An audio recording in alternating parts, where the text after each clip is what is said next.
Okay, so today we're gonna make this tomahawk from an old piece of saw blade, and I used 3 types of wood for the handle. It's very sharp and works very well. So first we're gonna draw the design on a piece of paper, then cut it out using scissors. Use spray paint to transfer the design onto the steel. Okay, so now we're gonna grind it out. Use an angle grinder. So make sure you use proper safety equipment like glasses and a dust mask, because the sparks are very dangerous to inhale or get into your eyes, and they're also very hot, so please be careful. Okay, so this is what it looks like after it's ground out. Now we're going to use a thick wheel on the angle grinder to grind it to its final profile.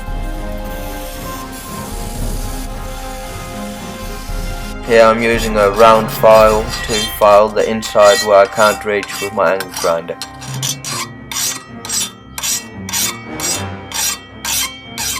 Okay, you can also use a disc grinder like this one. This is a homemade one.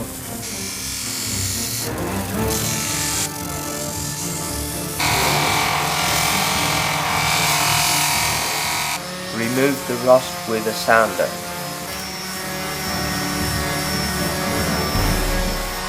Punch the holes for the handle. Drill the holes through the tang with a metal drill. Okay, so now we're going to grind the bevels and make sure everything's even, and grind it with an angle grinder, or if you have one, a belt sander like this one. Make sure both sides are even, and you use the same angle every time. That's how you can get a very good and sharp edge. Also cool the blade in water so it doesn't overheat. Now we're going to harden the blade. I use a charcoal forge, and when the steel is red hot, then you quench it into the oil.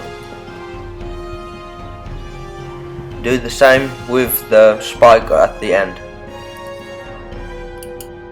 After hardening, we remove all the scale and rust that's left by the oil. Sand the whole thing clean, and then polish it up to 600 grit. I'm going to leave the temper colors onto the steel, so that's why I'm going to sand and polish it now instead of after tempering. Now it's time for tempering. I temper in a normal oven at 200 degrees for 1.5 hours, and it reduces the brittleness after hardening. So now I'm going to give it a final edge to make it razor sharp, and I like the contrast between the shiny metal and the orange temper colors. Now it's time for the handle. I use 3 different types of wood. This is the top part of the handle. It's purple heart wood. I'm using beech wood as the big part of the handle, and I cut it out using my jigsaw. Make sure everything's straight for the glue up, so there aren't any gaps between the pieces of wood. I drilled the holes through the wood once the glue is dried, and then sawed it. Try to grind the faces totally flat before gluing up the handle.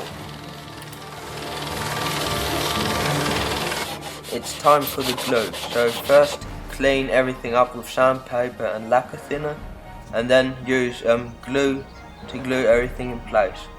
Make sure everything fits before you use the glue.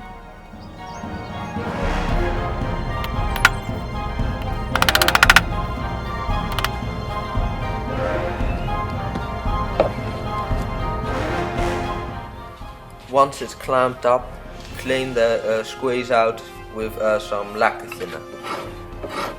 When the glue has dried, you can start shaping the handle by rasping and filing the excess wood to the profile of the metal.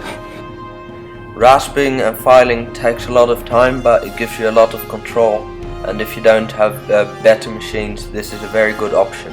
You can also use an angle grinder with a flat disc. Gives a really nice finish, but I don't like using it very much because it isn't very precise. Here I'm cutting off the ends of the pins, and I'm rounding off the handle with a file. Make sure everything's the same thickness and all the edges are rounded off so it gives a very comfortable grip. After using a rasp, use a file to clean out all the deep scratches.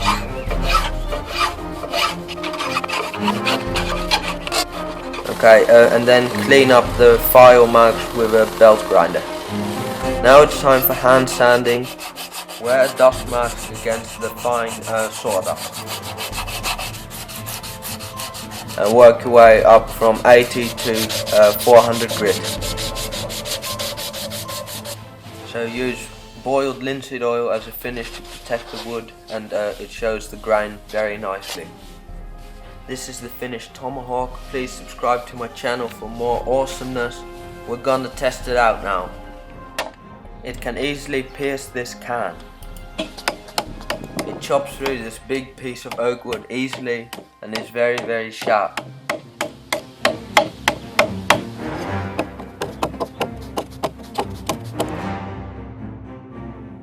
Thanks for watching, guys, and see you next time.